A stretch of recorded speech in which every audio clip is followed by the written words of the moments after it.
The $10,000 buy-in Caesars Palace Classic main event is finally over. As you can see behind us, they're tearing down the set. It came down to an epic battle between David Singer and Keto Pham. They played 104 hands heads up, and David Singer emerged victorious. Congratulations, David. Thank you, Lizzie. I appreciate it. So you went into this final table. I think you were 5th in chips going in. Is that correct? I think so, yeah. And then you were pretty short stacked early on. A few players got knocked out, and you were the short stack, and then you just started doubling up. How'd that happen? Tell me about some of the hands. Well, even though I came in 5th, I was pretty far below average anyway, so I was kind of short to begin with. I think it started with the Pocket Kings. Yeah, Pocket Kings. I was down to 180,000, and I got all in with Pocket Kings against Scott Fishman's. I think he had ace-9, and I won that hand. And then I had a few chips, and I could play. I made a move or two. There was one big hand for me that got me going. Scott Fishman, I can't remember who raised, but either Scott or I raised, and I raised, and Scott called, and the flop was, well, I had a straight draw on the flop, and Scott bet the flop, and I moved all in, and he folded. I don't think he had too big a hand, but that got me going. Then I had enough chips to play, and then I mixed it up with people and made a few moves, and came out good. And here we are. Here we are. The old team from the Playboy Mansion. Me, you, Danny. All we're missing is Belsky. So after it came down, play went pretty quickly. Players were being eliminated, and then it came down to heads-up play, and I think you played over 100 hands heads-up. What happened? It just slowed down? No, when I play heads-up, I try and, against most people, well, especially against Keto, I was going to try and play small pots. And you did go in with a 3-1 chip lead into heads-up play, right? Yeah, I anticipated it taking a long time. Actually, I'm out of practice playing heads-up. I won the Mirage heads-up championship 2 years ago, and I feel like I play heads-up really well, but I haven't played in a while, and I made a couple of mistakes against them.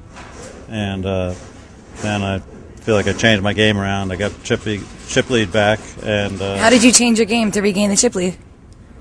Well, a lot of times he was raising. We were playing 15 and 30,000, and the ante was pretty small, so it was only 50-something thousand in the pot, and he would be bringing in for 110,000, 100,000, and so he's over betting really what he should be betting. So I was laying down almost all my hands except for very good hands in the when he had the button, and I didn't play back at him enough. I played back at him a few times, but I probably should have played back at him more, even though he's over-betting the pot, so he's putting a lot of money out there. I should have played back at him because obviously he didn't have a hand all the time.